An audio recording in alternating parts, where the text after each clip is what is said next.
Hey, Southern Cruisers here. Today we're going to be taking a tour of Jack Daniel's, a little VIP tour and tasting. So if y'all want to see what that's like, hang in there, y'all.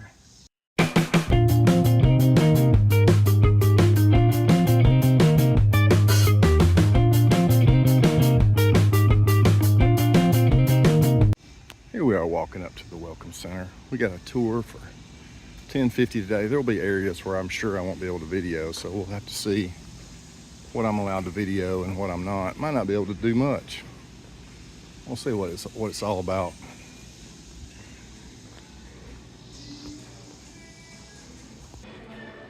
All right, so we're getting ready for our tour. We have the it's called the All About the Barrel Experience Tour. It's like a VIP tasting tour. This is our people. Hey y'all. Hey y'all.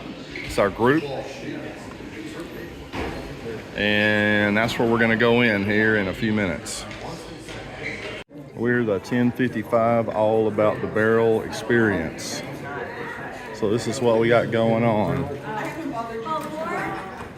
5, thank you. 6, 7, 8, 9, 10, 11, 12, and 13. All right. That's quite the bike. You have about 15 minutes, okay? We got 15 minutes.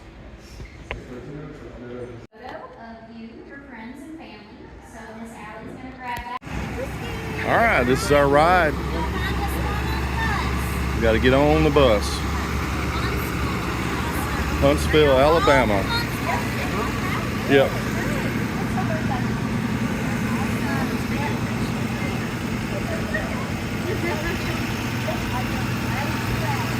Does this bus have a stripper pole?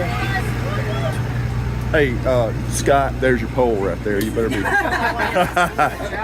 Hey, I'm going to sit here in this jump seat. Oh, she's going to sit there, I bet. Oh, yeah. Head duty.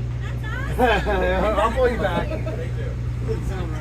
All right. Oh, oh. We got Australia? Yeah. Oh, wow. And England. Good day.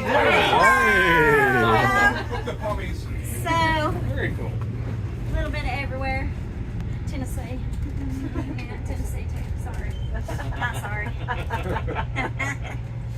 All right. So, welcome again to Jack Daniel's. Glad to have y'all here today. Now, have any of y'all been here and taken a tour before this one right now? Okay, so mostly 15 years ago. But it's been years. It's been years ago. 10 years for you? How about Yeah. you? It's been a while. Been a while? Okay, 2 years. 2 years for y'all? Good job. Good job. Yep.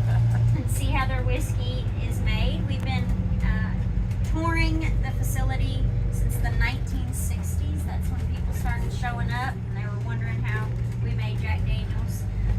So it's been a good run for us, and we're continuing making enough whiskey for the entire world right here in Lynchburg. There's no other distillery. We make enough whiskey for a little over 170 countries currently. So that means we're busy. We stay busy around here making whiskey. This operation runs 365, 24/7. There's someone always here working, whether it's maintaining our stills or making whiskey. So I already told the other folks, but just a few things: no smoking or vaping or smokeless tobacco. There are going to be areas I'm going to tell you to put your cell phones and cameras away, and we just got to all stay together, okay? Now, we are ironically making whiskey in a county that has been dry since the year 1909, meaning there's no bars, taverns, pubs, or liquor stores here. But there's loopholes. That's right. We found them and we figured them out and we use them to our advantage. Such as, you're going to notice there's a bottle shop at the visitor center. Those are commemorative bottles that we're selling you. We make sure there's whiskey in them. The tasting we're going to have at the end of the tour, educational. Yep. Yeah.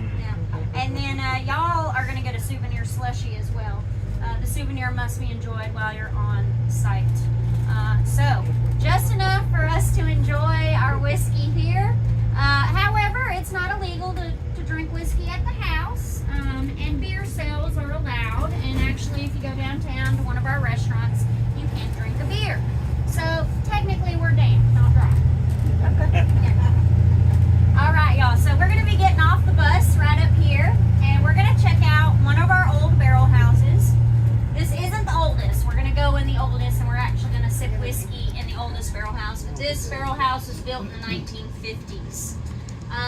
do enter into this building, no photos or any kind of electronic use. Gotcha. Okay? All righty. All right. All right, so I won't be able to video once we go in, but this is a barrel house from the 1950s.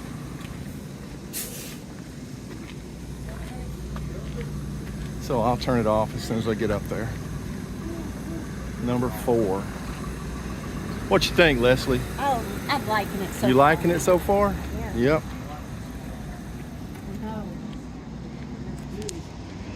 All righty, we're going in. Microflora.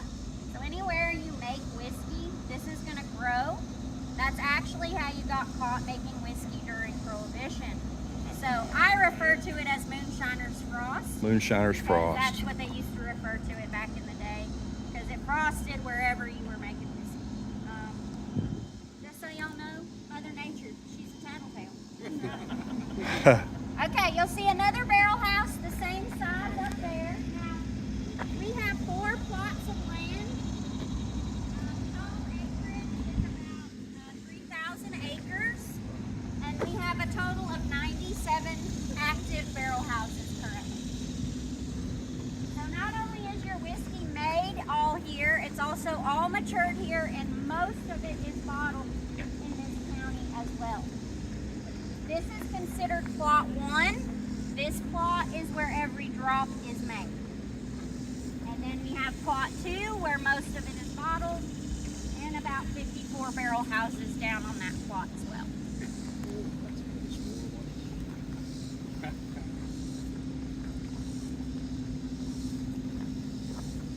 Now our Mr. Jack Daniel, he actually learned how to make whiskey. He was taught about 4 miles down the road from here.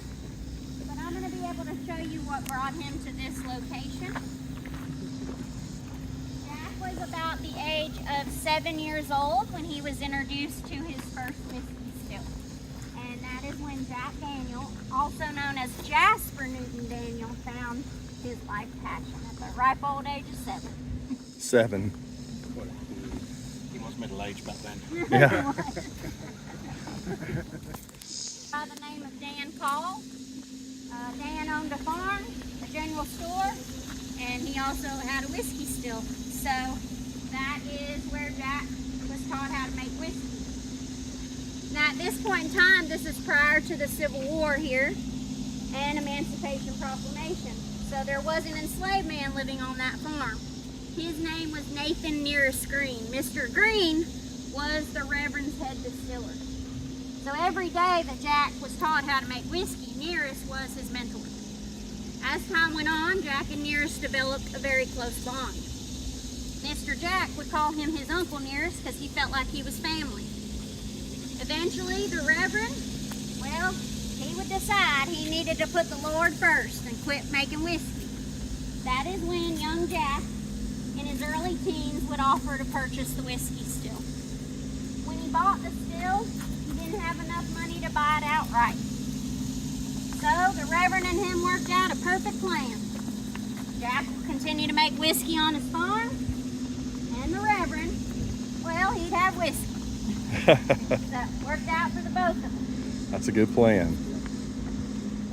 Now at that point in time, the Civil War had just ended. Mr. Nearest was a free man, so Jack would hire Nearest as his very first head, or what we now refer to them as master distillers.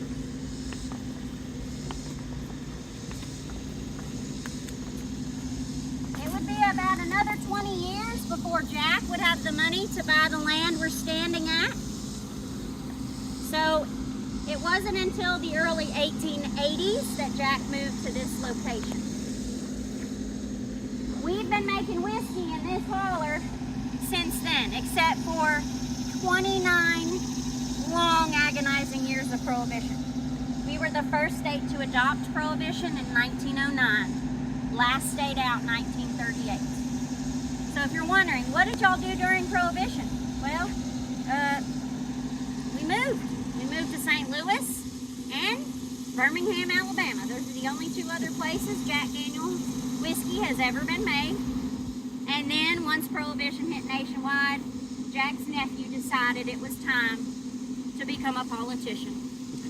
He was a state legislator as well as a senator, and he made sure that he could make whiskey in this dry county. Then, of course, Prohibition ended. We got back to what we love doing, and ever since, we have been making whiskey right here. Just so you know, we are going to be celebrating our 160th year anniversary next year of making whiskey for y'all. All right, let's go find some souvenir slushies. All right. That sounds like a plan. What do you think, Chad?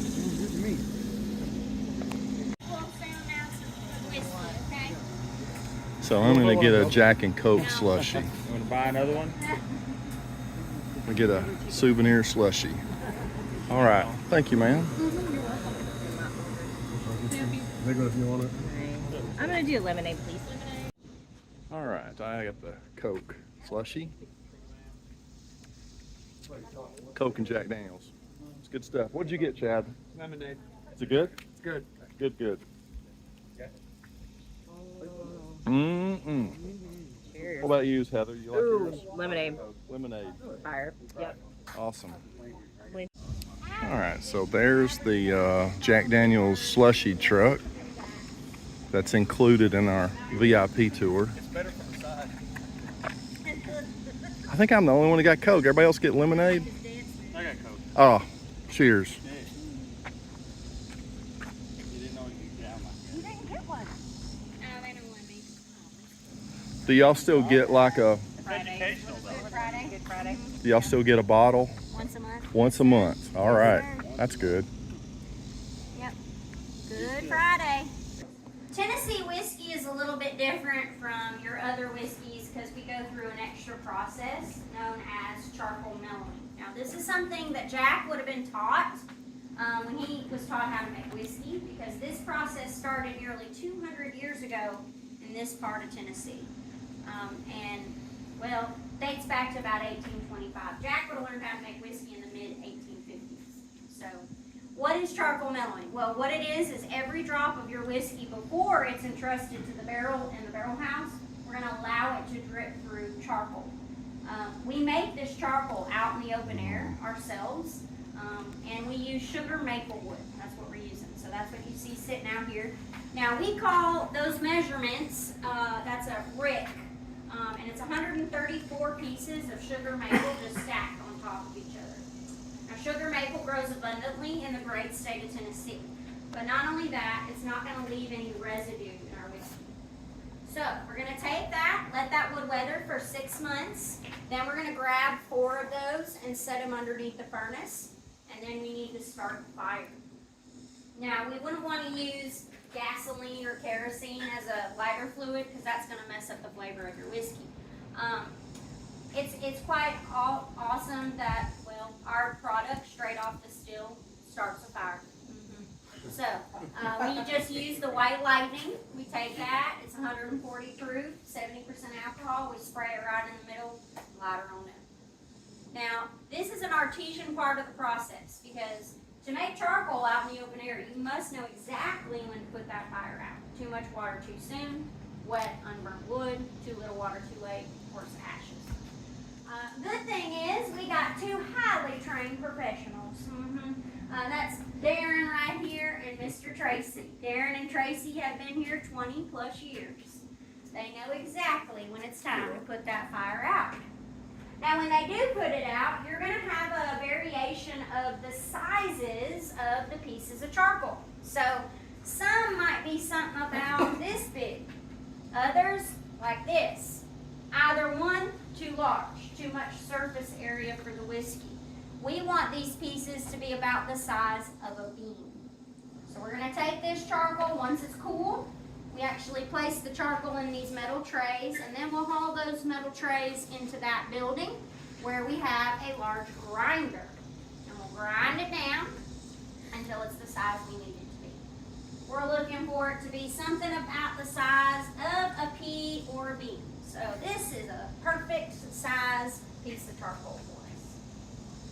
Then we're going to take all this charcoal into a building I'm going to show you all a little later on where we have mellowing vats that are 14 feet tall. and we place 10 feet of charcoal in each one. So there's a miniature version. They're much bigger in circumference as well. And we'll let that whiskey drip through. So from the still, 140 proof, 70% alcohol, drip drop down through that charcoal. It takes about a day for one drop to get from the top all the way down to the bottom. So this is what makes your whiskey Tennessee whiskey. Now obviously, to be Tennessee whiskey, it must be made in the great state of Tennessee now. The other thing too is you must mellow the whiskey. Now if we skip that, what will we be making? Bourbon, that's right. So we meet the standards of a fine bourbon. We're just extra. Yeah, that's right. We like our whiskey to taste nice and smooth. And we want our whiskey to get a lot of barrel character. So by mellowing or filtering your whiskey through charcoal, we're doing all of that. Of course, we're going to talk more in depth about this because we're going to get to see it in action. But when we go in that building, no photos are going to be allowed. So please take your pictures and videos here, okay? All right, now as we walk out, I get to let y'all know what we're working with around here. So this is a little of that whiskey off the still. I'm going to spray it in your hand. Keyword hand. Not your mouth, not your slushy, I'm sorry. So, you want to rub your hands together, get a good old whiff. If your hand and your tongue meets, that is your business, okay? All right.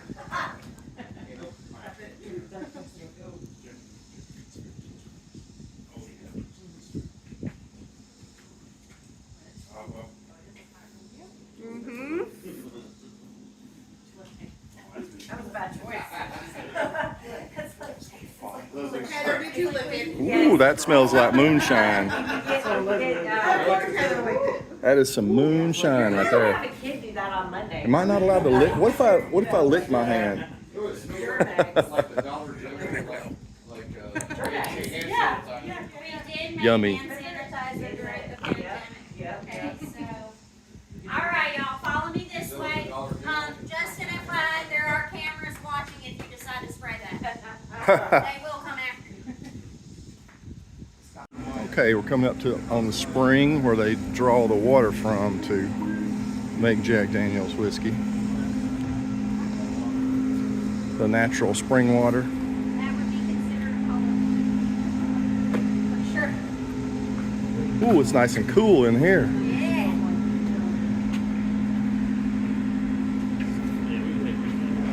This is like nature's air conditioning. You're fine. Y'all just take them till I say no. Okay, so this is what brought I'm gonna Jack see to if I can this scooch up location. here for a second, y'all. Now, obviously, any good distiller knows you need the right type of water to make whiskey. Not any water's going to do. So first off, Jack was not the first man to use this water to make whiskey. Whiskey has been part of the culture here since, well, probably the settlers showed up in the late 1700s. So this water was used at that point in time. But Jack knew this was perfect water. What's so great about it? Number one, it's cold. That water is 56 degrees all year long. That's 13 degrees Celsius. Polar plunge. Yeah, that's right. So, it needs to be a cold water. But not only that, it also must be iron-free. Iron ruins whiskey. It makes your whiskey have a stale metallic taste, changes the whiskey's color to gray or dull black. Now, we're surrounded by a stone that helps us out with that. This is limestone. Tennessee limestone naturally filters iron out of water. So, if the Lord blesses you with the perfect water to make whiskey, you listen. Yeah, that's right. That's what we've been doing ever since. We make whiskey. That's right. So, where does this water come from? We obviously know there is a spring, there is an aquifer, but the cave itself goes back about 1.5 miles. And we've gone as far back as the cave allows, but it shuts off. So the actual source of this water we have never seen with a physical eye. It has never gone dry, and in the last 140 years, some of you have had a little bit more of this water than others, depending on how much you enjoy. So bit. where do we draw the water? We're not getting it from right here. About 150 yards back in the cave, we're removing that water out and then it goes to where we cook. We make your mash, we make your whiskey, and we do have a couple reservoir tanks because during droughts it does change. The levels change. But like I said, it's safe enough to say if you've drank Jack in the last 140 years, you have tasted distillery. And well, this is our favorite spot to hang out, but I know there's going to be another group that wants to come over here. Yes, yeah. This is, we own the 1.5 miles or so. Yeah, and then it goes over that way. I got a question. That white statue, did that used to be out here of Jack Daniels that Yes, was in the sir. Welcome Center? Mhm. Y'all moved it? When we built the Welcome Center in 2000, we moved it, and basically it was kind of like we put that Welcome Center around that statue. We wanted Gotcha. to preserve it because that was here from 1941. Because it was sitting out in the open in the elements probably, and it yes, probably it wasn't was. good for it. But you got a different statue now. Yeah, now we have that is a bronze set statue. And we had that placed as soon as we took the other one inside. Is it life size? No, this one is not. This one is about 6 inches tall. I got you. 6 inches taller than Jack was. So about 5'8". He was only 5'2". He was 5'2". Yeah. 5'2" with a size 4 men's girlfriends he had. One of his whiskeys he actually named the Belle of Lincoln, and a lot of those ladies were like, I'm that Belle, but nobody knew who he named it after. So even though he had lots of lady friends, never married, so since he was the youngest of 10 children, he had lots of nephews and nieces. And one of those nephews, Lem Motlow, the one I was telling you about, who became a politician, he's the man who inherited the distillery. Lem started working at this location in 1887. He would have been about 17. By age 20, he could run the day-to-day operations for Uncle Jack. So Jack did a lot of things. I mean, he made a lot of whiskey. He also traveled to get word out about his whiskey.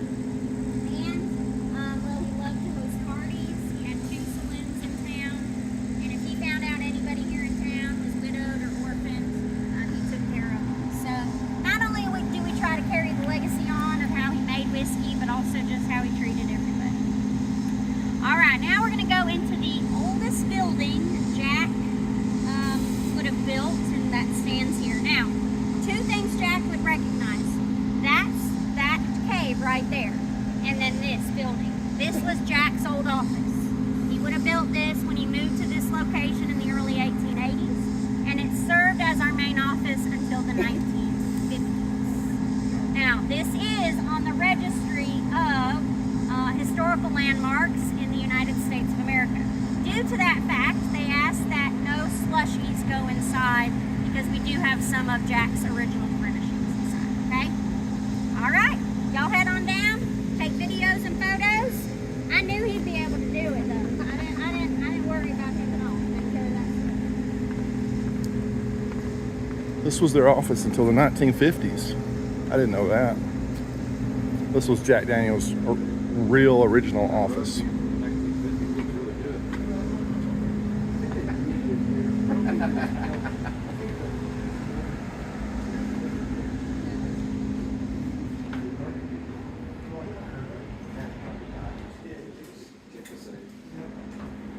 That's the safe, isn't it?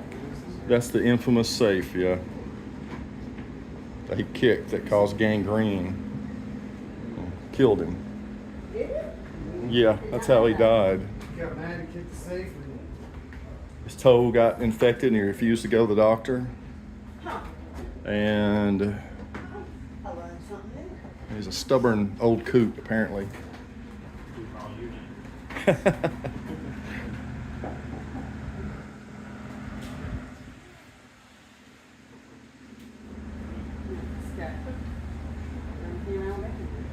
wonder where they got the water in Bourbon. That's a good question. Right out of the Mississippi River. I hope not. Well, Back St. then, it probably Louis wasn't as bad as it is brews now. beer. They must have access to good water somewhere because they got Anheuser-Busch So there. this office started out as these 2 rooms. This extra room in the early 1900s. Portraits of Jack hang above the mantle and of course underneath the light. And then we do have a photo of Len Motlow, a little older, above the desk over there. Now Len, he would have 4 sons. They're pictured here. Those 4 boys inherited the distillery when their father, Len, passed away in 1947. Now Jack passed away in the year 1911. And the cause of his death is right here in this room. That's right. That is what we call the killer's safe. Now one morning in 1905, Jack came to work so early, his nephew wasn't here yet. Normally, Len was the first man in the office, and he would have this safe open and ready for his uncle. Well, Jack came into work. He needed something out of that safe. We're not sure what, but he couldn't wait on Len to get here, so he tried opening it. He could not remember the combination. He got so mad, he hauled off and he kicked that safe with his left foot. Well, the safe fought back and broke his large toe. Now, he didn't want to make a big fuss, so he hauled around on that toe until gangrene set in. By the time he went to the doctor, they had to amputate. Over the next several years, it continued to spread though. They never got it all. And eventually, Jack died due to blood poisoning 6 years later in the year 1911. How old was it? That's right. That's it, y'all. How old was it? Oh, he would have been in his early to mid-60s. Yeah. So, we feel there is a very valuable lesson to learn from all of this. And so, if you're working at Jack Daniel's, you play it safe instead of sorry, and you don't come to work early. There you go. That's right. That's what did it. That's It came to what work did it. early, y'all. I like that one. I don't do that. This is the Jack Daniel's motto. Every day we make it, we'll make it the best we can. We're about to head into the grain mill building. I won't be able to video in there. It's really nice here. We've done the free tour here before, but this is the first time we've ever done a VIP tour. Hey, if you like what you're watching, please go ahead and like and subscribe to Southern Cruisers. We do videos about cruising. We do videos about bourbon and travel. So go ahead and hit that like button and please consider subscribing to our channel. Thank you. I did not bring my microphone, so hopefully the audio is coming through okay. We got a lot of noise. Won't be able to video in the still house, so I'll be turning this off and then we'll get back after we get out. So that hill up there is what's known to the locals as Slop Hills. So our Slop farmers Hill. that have cows or pigs or chickens or goats or whatever they might have, they roll up there and they can get slop whenever they need. So if y'all notice our cows are really fat and happy, that's because they're eating that spent mash. Yeah. Cow tipping ain't never been easier. Yeah, yeah. Yeah, all the way up. Because up there is where we call that JD2. We have 2 more stills. A lot of our grain comes in to that area during the day. We do have grain trucks that come in here at night. And those 12 silos, that will work, or those 12 silos will feed our operation for about 12 hours. Okay, no photos or pictures in here. That you drink Jack Daniel's to work here. And I say no, but it sure helps. I mean, if you like something, it's really easy to talk about, right?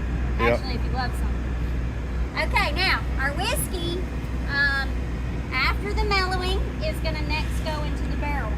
So, our barrels are not made here. We just don't really have the amount of people in this town to do everything.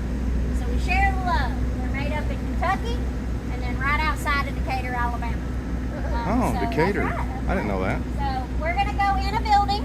Photos are allowed, videos are allowed, and we're going to actually watch a little video and see how the barrels are made. Bye-bye. Nice.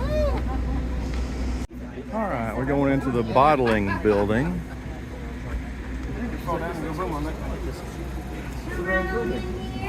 Nicely air conditioned. That feels good. Oh, and seats. I'm gonna sit over here with Jeff.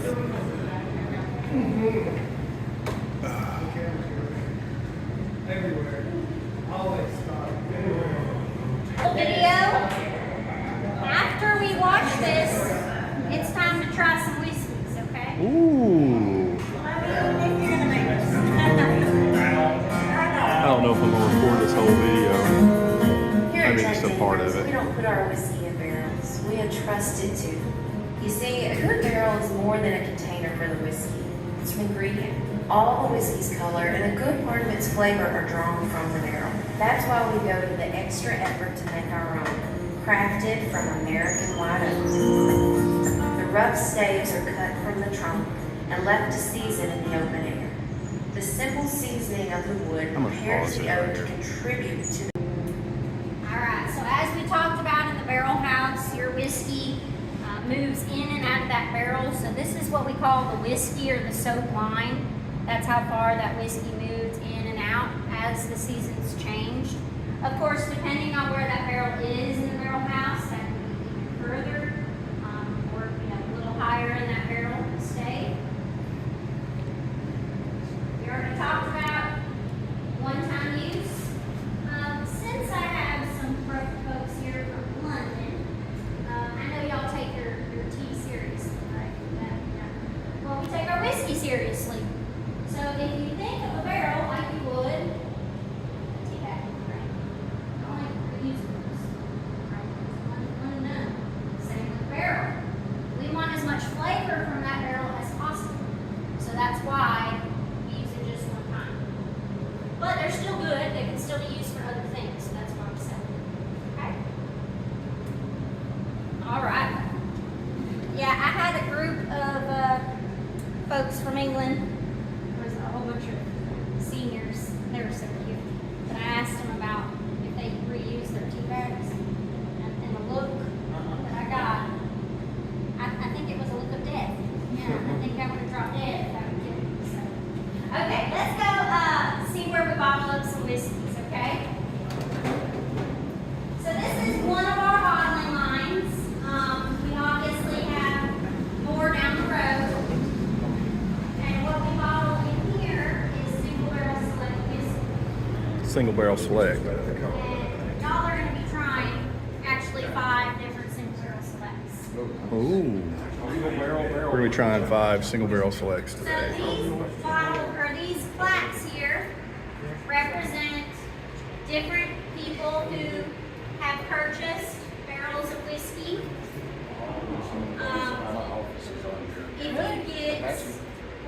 If you get the 94 proof single barrel select, you're going to average around 230 bottles, so about 38 cases of whiskey. If you buy the barrel proof, a little bit less, about 150 bottles.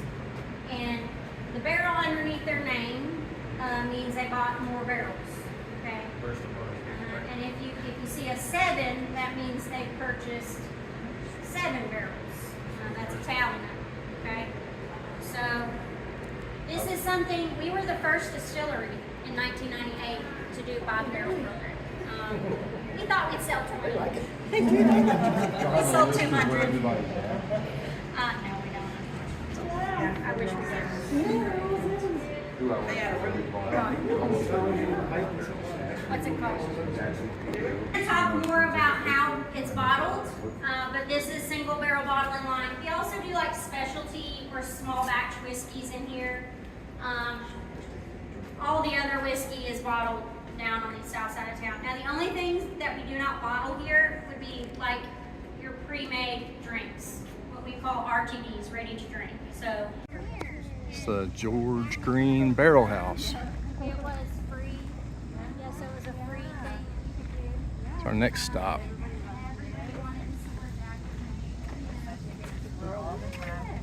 Did you also start at 7 drinking the second?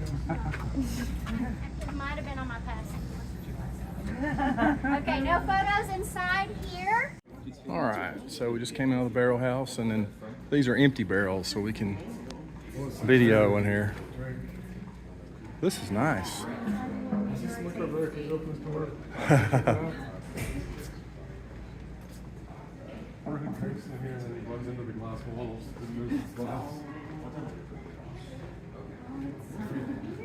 Oh, now this is what I'm talking about, y'all.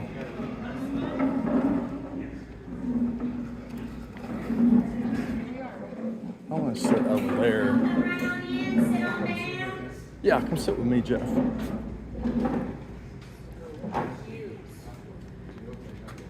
Ooh, nice. Well, not just that, it's limited because we don't I'm gonna take a little picture. And then we had people sitting out.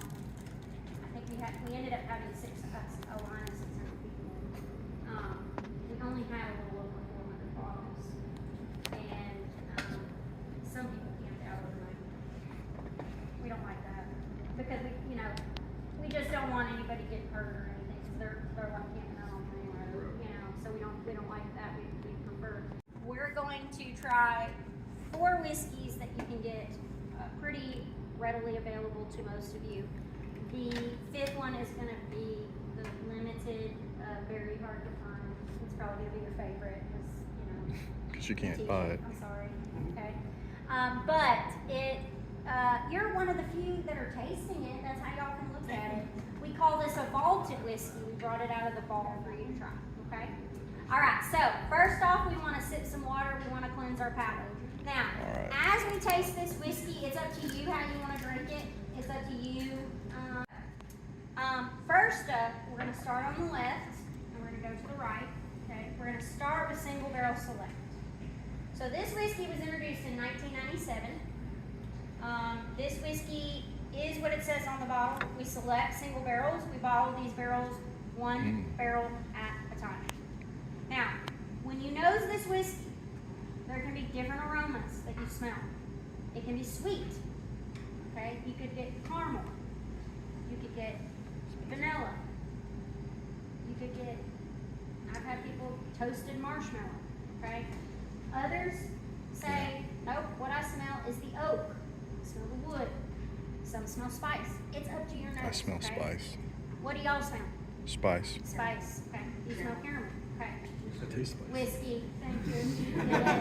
I tasted it before I smelled it, though. I may have messed up there. So we're all going to have our own sense of smell. Very sense nice. of taste. Now I can tell you it's going to be great whiskey because this is hand selected by master tasters. Okay.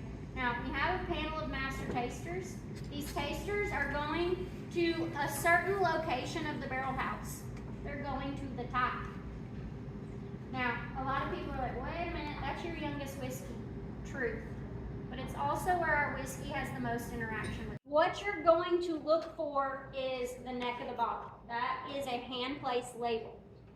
This label tells you 4 pieces of information. It tells you when it's bottled, tells you who the master distiller was at the time. It tells you what barrel house this whiskey was matured in, and it also tells you the barrel number. So as barrels are removed from the barrel houses, we number them. So we can keep track of how many we're bottling per year, okay? So that date, like this one says 15-3839. The 15 from the barrel house. So. From that particular barrel house? From all the barrel houses, yeah. Now, when we do this, we're not telling you what you're gonna taste. Because the whole point of Single Barrel Select whiskey is for y'all to experience Old Number 7 1 barrel at a time. Because this is Old Number 7 whiskey. It's just bottled differently. Old Number 7, about 200 barrels, married and mingled together. Why? Consistency. We want it to be a great consistent whiskey.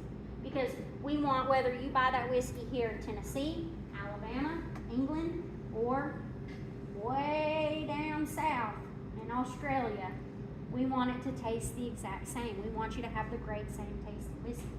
But Jack wouldn't have done that. Remember, we talked about we're not making it exactly.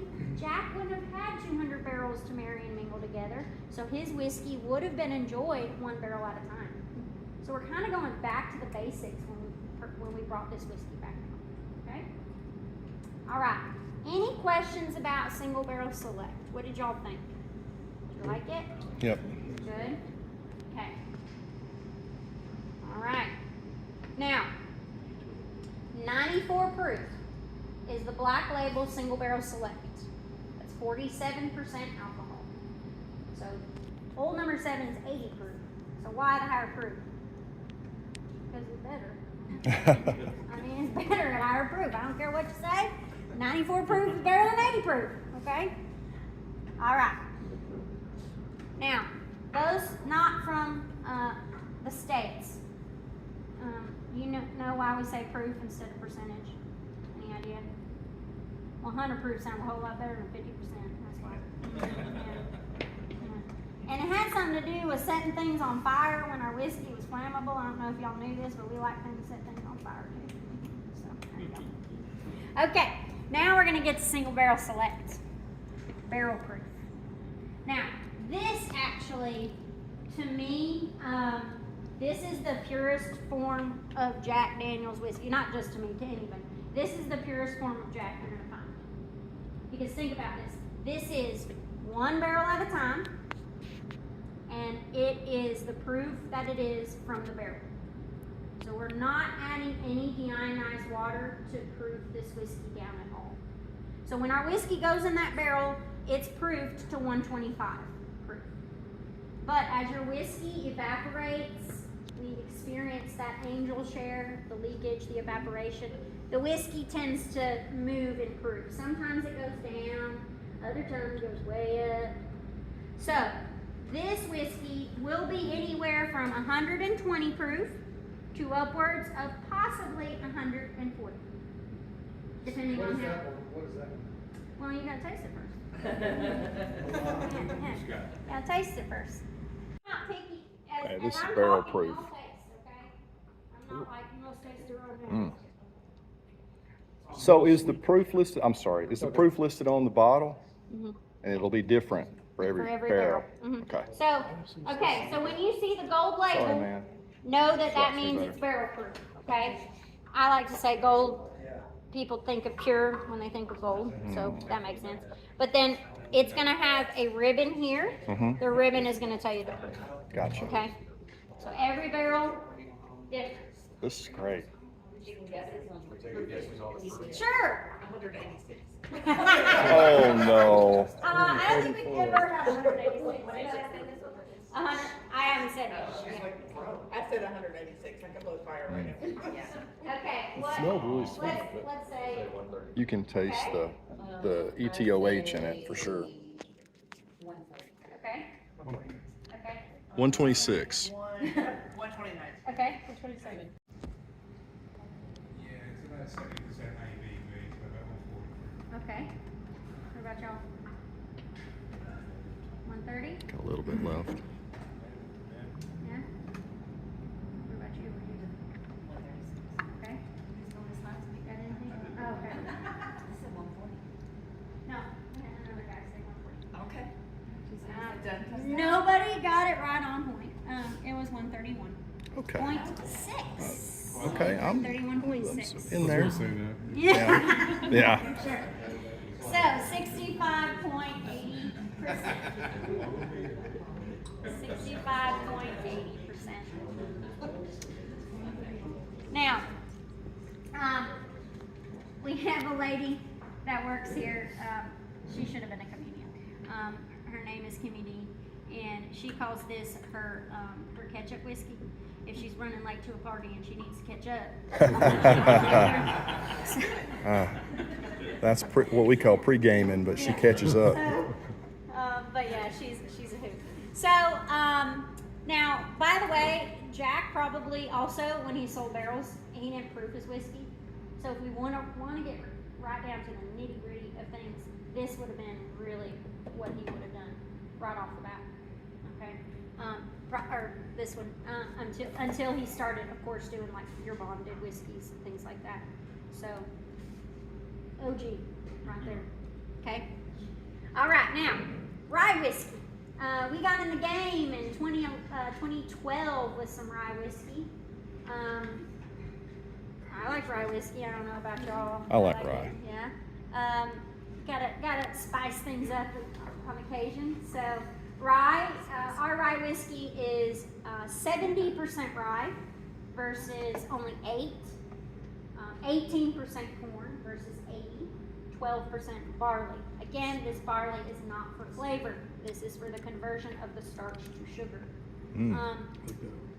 Really, really nice, really smooth. Why is our rye so smooth? We mellow it. We mellow it through charcoal. Your other ryes ain't doing that unless they're Tennessee rye. Okay, so beautiful at 94 proof. Has a really, really nice sweet aroma. You're gonna smell some spice as well, though. Has a wonderful sweet forward, nice and spicy across your palate, across the side of your tongue, and then just nice smooth finish. Beautiful for just sipping on, if you like to just sip on rye whiskeys as well. But if you want to make like a rye old fashioned, or you're a Manhattan drinker, That's what I was thinking. It's a great whiskey for that as Old well. fashioned.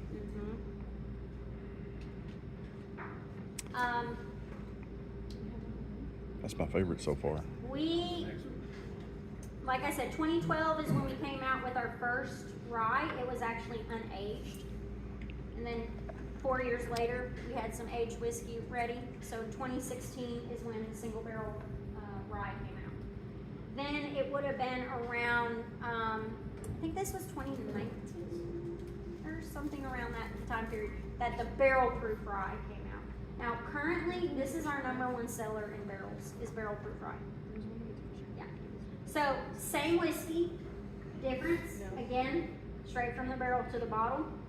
I'm gonna tell you, I prefer the barrel proof rye over the 94 proof.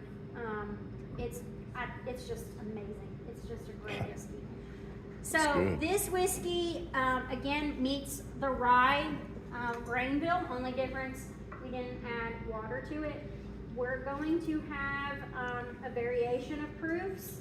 I think the higher the proof of this rye whiskey, the better. I've tried the 126 proof. It's good, but you get up into that 136, 137, 138. It's just, to me, it's actually sweeter than your lower proof. And I like a little sweet with my rye. So, just a beautiful whiskey.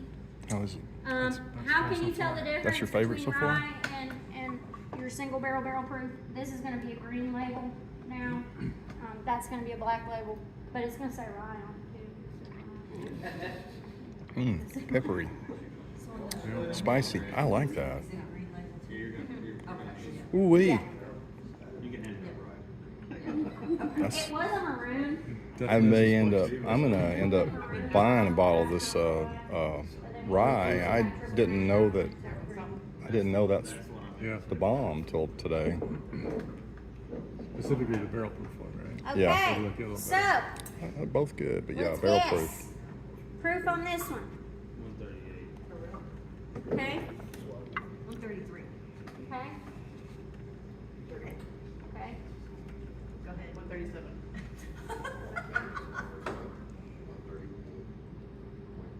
Okay. 135. Okay. 129. All right.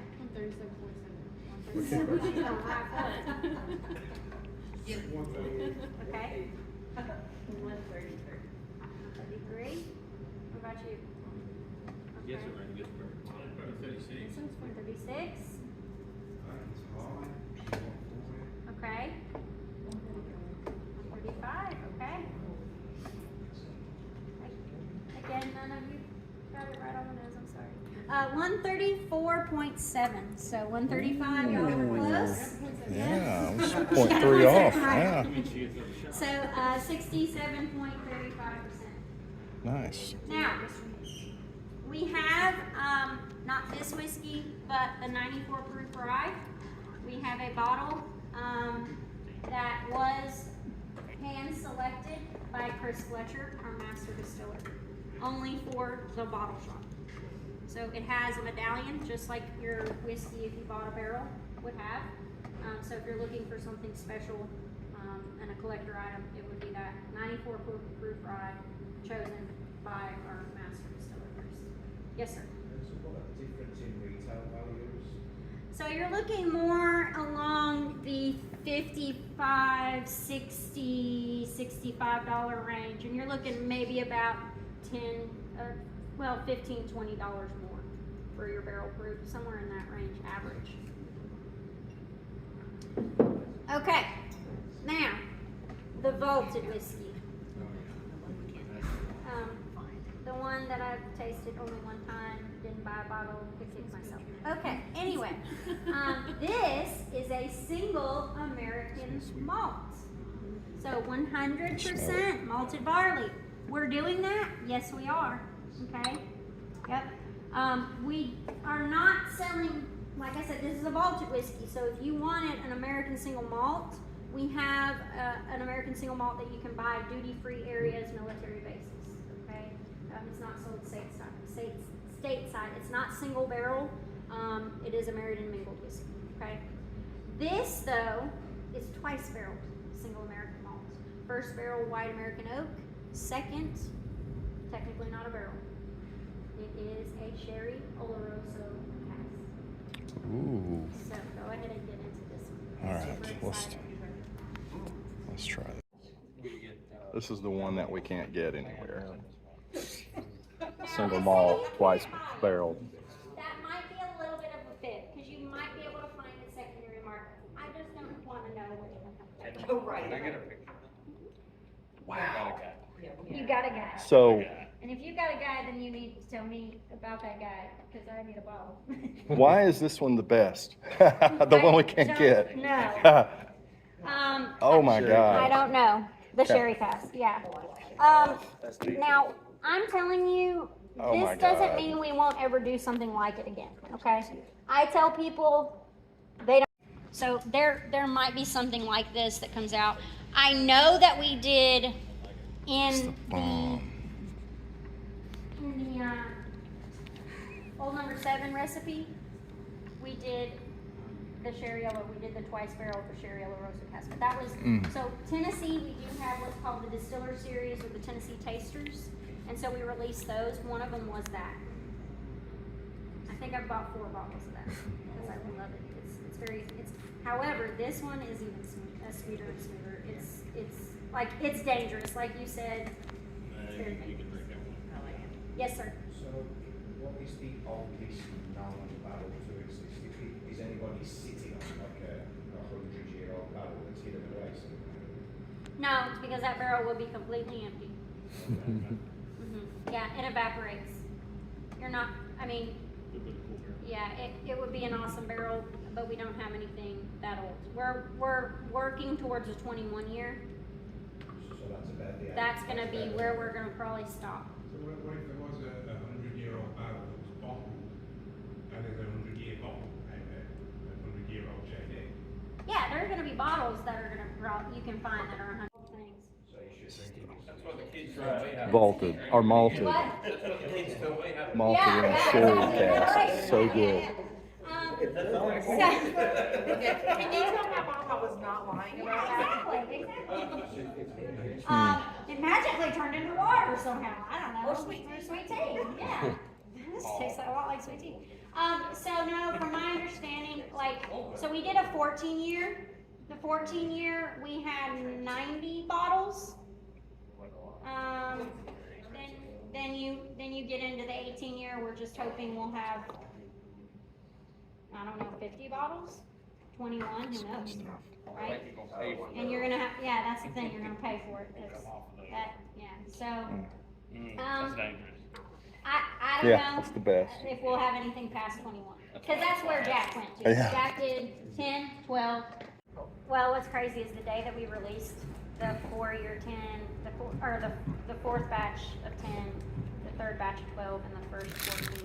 We didn't know it, but we had a surprise meeting with Chris Fletcher and we got to taste them all with him. And we were like, We were crying. I love him. I mean, I see him around. I'm like, that's Chris. You know, like, The man. he's a man. And then I have to like look out of the way. Yeah. So yes. Sorry. Do the barrel sizes ever differ? This is our gift. Okay, y'all. Come right this And we're gonna get a barrel stave. I'm taking that water with me too.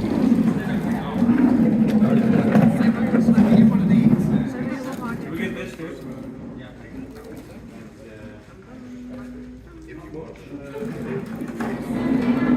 Take a picture of all of it.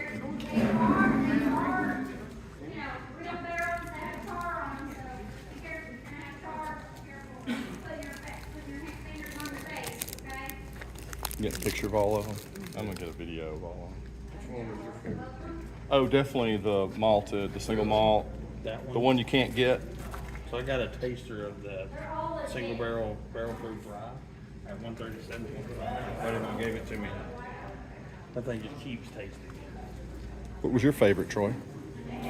Actually, believe it or not, barrel proof rye. Now, I love that barrel proof rye. There's no doubt about that. I don't know, not that I didn't like the malted, Uh-huh. that wasn't my favorite. Oh, I liked Which is weird So, because so Leslie liked good. it, though. Yeah. She said for the people that are having to fly, some of the people here are from the UK and Australia. Okay, so Use it as a cane to get on the plane. business, and there's a lot of people who like liqueurs, and yeah, we gotta do what we gotta do. This is the reason Taylor Swift existed. All right, this is a good time to remind you, if you've enjoyed this video, please like and subscribe. Go ahead and hit that subscribe button for Southern Cruisers. And we'll be out here in a minute. We do have some that is bottled. Actually, I think that we have some whiskey that's being, or some products that are being bottled in Australia, Thank you. like some ready-to-drink things. Do you have any at home? Do you like it? It's horrible. What? There's a few. It's like cherry flavored J. We don't have black cherry. We have blackberry. Blackberry.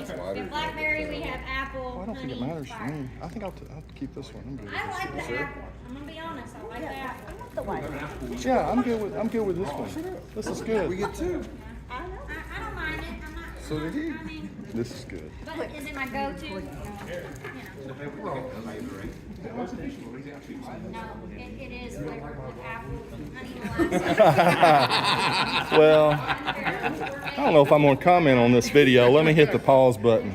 Use it into. So you are, if you're talking about, you know, being a standard of purity and making sure that whatever you do, that you enjoyed your time with me here, Jack, and well, I hope you understand how much we love making your whiskey and making. I love drinking your whiskey. Thank you. We love you. We love you.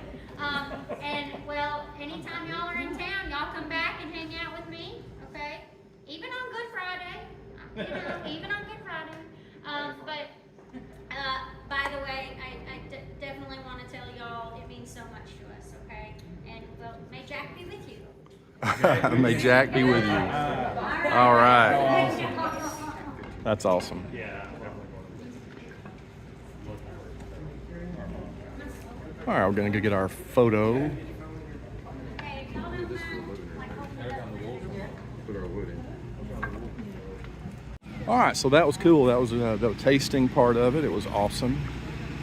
I like the rye, barrel proof rye was my second favorite. The single malt, double aged in the sherry cask was my top favorite. The one you can't get anywhere, of course, was the best. I'm gonna go back in the Welcome Center and get our photos. Don't forget to like and subscribe, please. Never opened it. The Jeep on the back. Okay, here's your big group. Thank you guys. Thank you. Thank you for spending your birthday with us.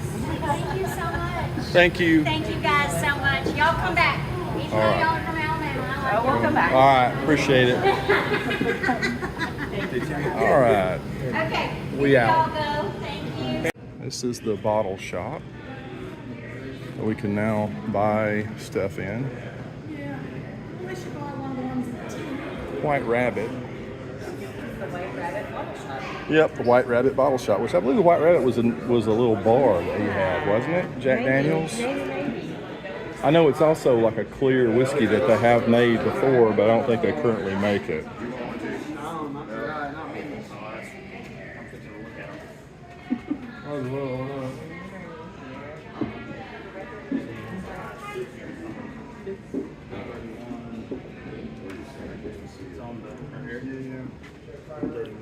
What do they got? So you got the rye. This is the 129.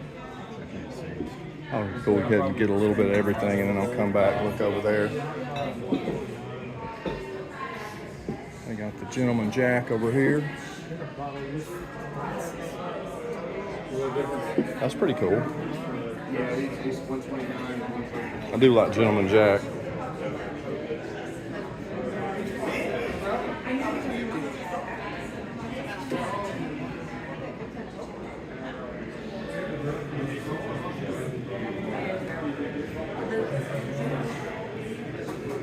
It's a whiskey sour cocktail mix. Yeah, it was White Rabbit. It's ahead of that clear White Rabbit, which I don't know if they, I don't see any. I don't know if they currently make that. All right, so I got out of there. I did have to buy a single barrel rye. See if I can pull this out. So that's what I ended up with. Like and subscribe, y'all.